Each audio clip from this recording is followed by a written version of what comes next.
हज़रत इमाम हुसैन रज़ी अल्लाह अन्हु ने फरमाया, जुल्म के खिलाफ जितनी देर से उठोगे इतनी ही ज़्यादा कुर्बानी देनी पड़ेगी।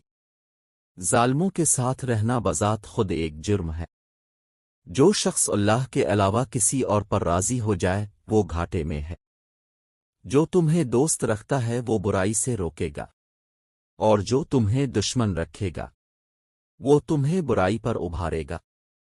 अगर दुनिया में इनकलाब लाना चाहते हो तो तहज़ीब नफस का आगाज़ खुद से करो, दुनिया खुद बदल जाएगी। याद रखो, तुम पर आने वाली मुसीबत दर हकीकत तुम्हारे अपने ही अमल व किरदार का नतीजा होती है, लेकिन खुदा फिर भी तुमसे दरगुजर करता है। ये 5 खसलतें अगर किसी में ना हों तो इसमें कोई खैर व खूबी नहीं है। अक्ल, दीन, अदब, हया और अच्छा अखलाक।